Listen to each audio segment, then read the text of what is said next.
Hello and welcome. My name is Barry Good from the London School of Business and Finance, and you join us today talking about marketing management, and in particular our subject is situation analysis. I'd like to introduce my colleagues today, Mr. Nick Kitchen and Peter Simcock. Gentlemen, welcome. Would you like to introduce yourselves? Hello, my name is Nick Kitchen. I'm an executive coach and consultant.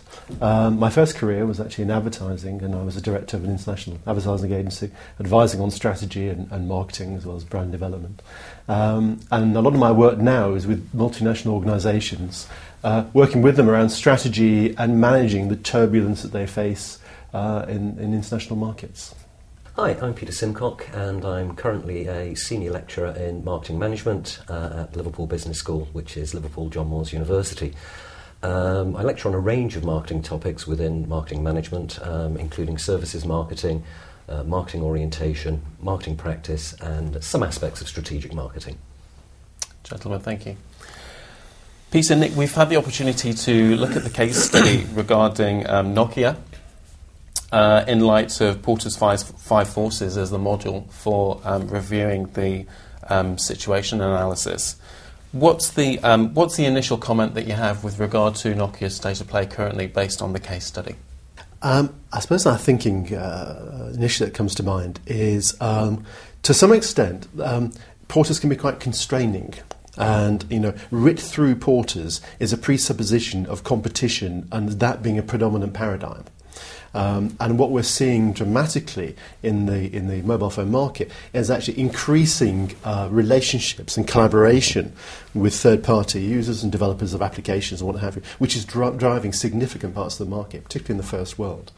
So I think that's the first thing to comment on is to see, perhaps always bear in mind the context beyond the model. Yes. Okay. Peter, you mentioned earlier that the mobile telephony market had become increasingly competitor intense. Mm-hmm.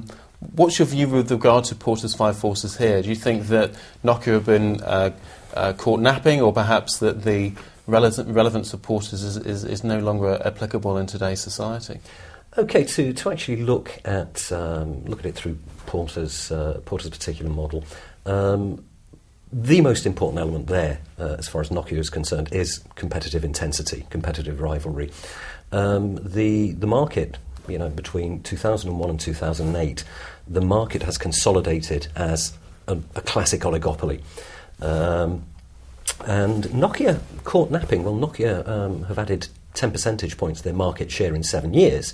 If that's caught napping, then there's a few other companies who would like to nap as effectively as that.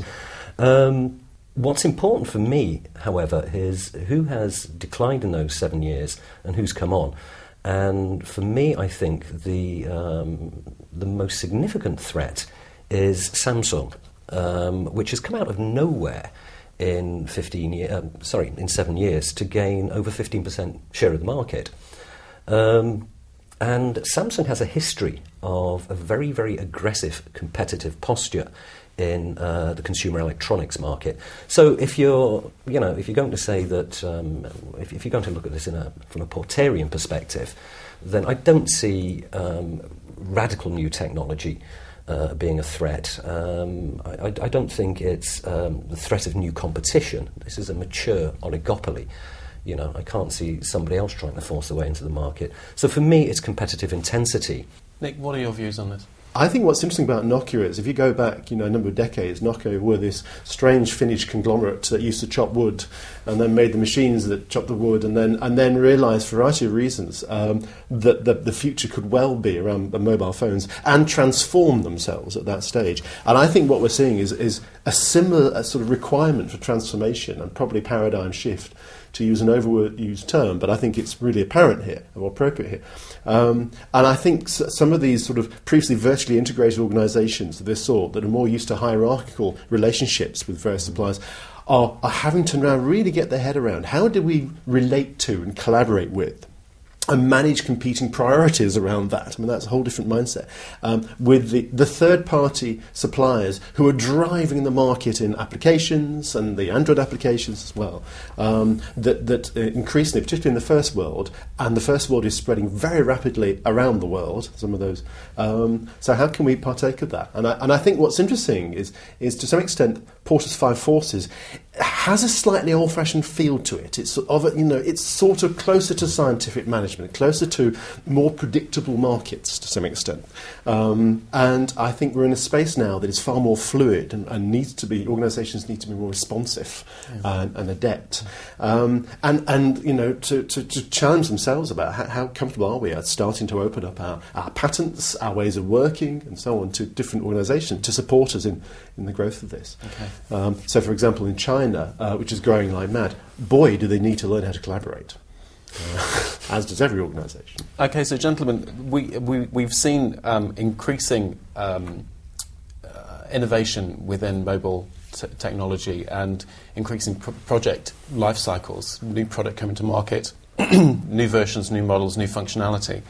How relevant are traditional marketing models like Porter's Five Forces? Is there a role for them to play in modern society? I think there is, and I think the word we often use with our clients around this is hold them lightly. They are not the mantra. They are not, by their definition, they have you focus on particular areas and construct the world in a particular way, and to be mindful of the way you're constructing the world if you're applying that model. So I think the notion of convergence started to happen in the 80s and 90s, and is increasing apace basically. So the consumer increasingly doesn't see the different sort of strands and strategic business units that organisations would like to think they're composed of, isn't seen by the consumer. So equally, to build on Peter's point about jobs, thinking about start with the consumer. I think as you use these various models is to hold them lightly and constantly pay attention to the broader context, the shift in the zeitgeist in the variety of markets in which they're operating, and to have other tools or other ways of paying attention to those that feed in and inform Porter's Five Forces, for example. Mm-hmm. Okay. Yeah, again, I would agree with Nick. The problem there is with any model is that there is always the risk that it will constrain and channel your thinking in a particular direction, and indeed, to a certain extent, may even become a substitute for creative thinking. And, Porter, again, a product of, late 70s research, early 80s economic conditions, some of his terminology that channels our thoughts seems very, very dated. Entry of new products to the market. Well,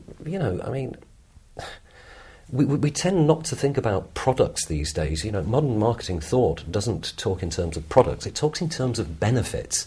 If we talk in terms of products and think in terms of products, then, Nokia, for example, would never have got out of timber felling into the mobile phone market. So it constrains our thinking. That's always a danger with any particular model. It talks of competitors, competitive intensity, the entry of threat of new competition coming into the market. And it never talks of collaborators.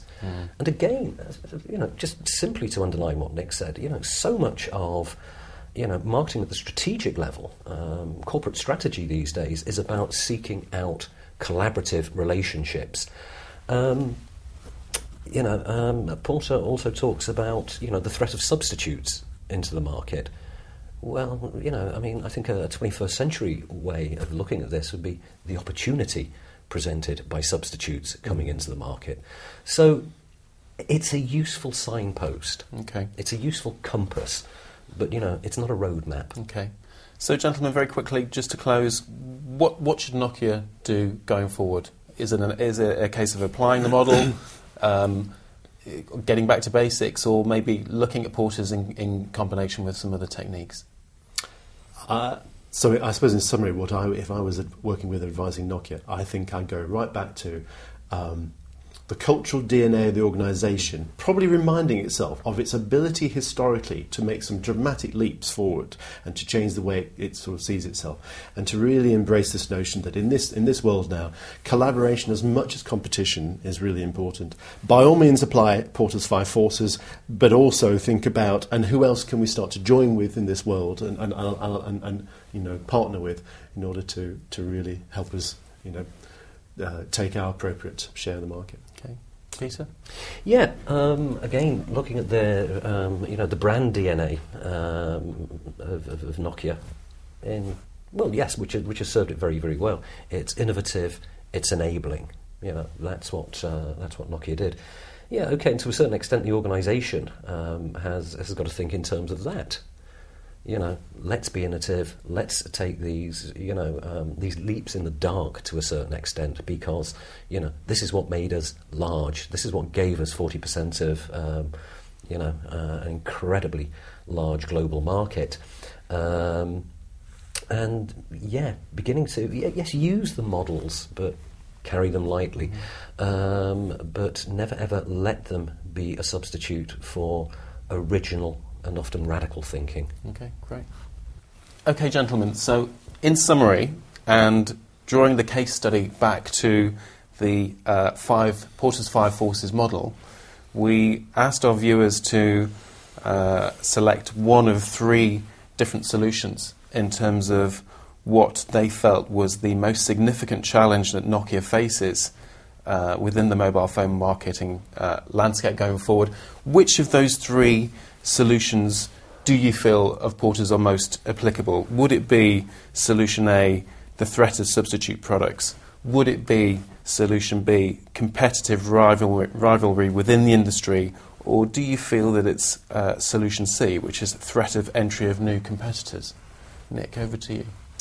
Well, I think, therefore, in summary, if we're looking at Porter's forces and the 3 here, as Peter mentioned earlier, and I agree with Peter, I think it's unlikely there's going to be any big new competitors in the marketplace at the moment.